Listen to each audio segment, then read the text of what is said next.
ভাই বাবা ভাই, একদম সোজা স্কুলে যাবি। আমার পোলা মেলা বালা, আমার সব কথা শুনে। বাবা বাড়ি থেকে চলে যাচ্ছে এখন থেকে। ভাইয়া কোথায়?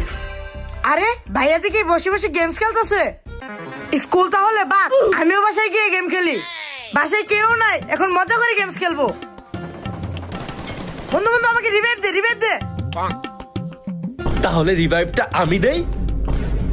ভাইয়া তুমি? স্কুল বাদ দিয়ে গেমস খেলা হচ্ছে, আমি এক্ষুনি বাবাকে বলে দিব।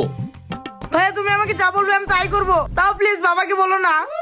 আচ্ছা ঠিক আছে। মিজান, তুই বলেছিলি আমি যা বলবো তুই তাই করবি। যা ফার্স্ট এক গ্লাস পানি নিয়ে আয়। হ্যাঁ ভাই আমি এখন নিয়ে আসতেছি। এই নাও ভাইয়া পানি। যাক, মিজান চাপে পড়ে আমার সব কথা শুনতেছে, ভালোই হলো। যা এবার ফ্যানের সুইচটা দিয়ে আয়। আচ্ছা ভাইয়া যাচ্ছি।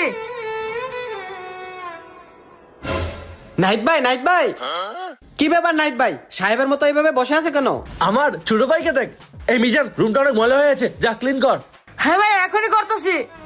স্কুল মিস দেওয়াতে ভাইয়ের কাছে ধরা পড়ে গেলাম, এই জন্য ভাইয়ের সব কথা শোনা লাগতেছে। কি আর করবো, আজকের কাজটা শেষ করি।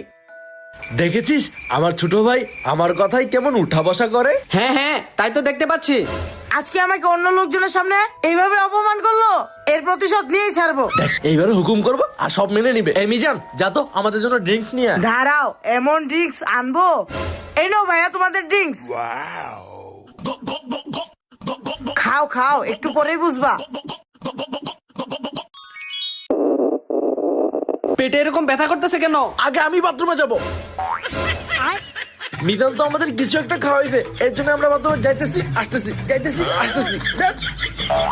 যাক এখন আমি আরামসে গেমস খেলতে পারবো। ওরা দুজন বাথরুমে যাবে আসবে, যাবে আসবে। কিরে তোরা কই? আমার ফোনটা খুঁজে দে। আরে আমি তো ফোনই নিয়ে আসি নাই। ধুর, আবার যাওয়া লাগবো। তুই স্কুল বাদ দিয়ে গেমস খেলতেছিস? মিজান তুই তাহলে এরকমই করিস? বাবা এবারের মতো মাফ করে দাও। আমার সাথে ভাতাবাজি, দাঁড়া আজকে। এ হে, ওলা কামটা করলো কি? মারার আগে মুইত্যা দিছে। Likey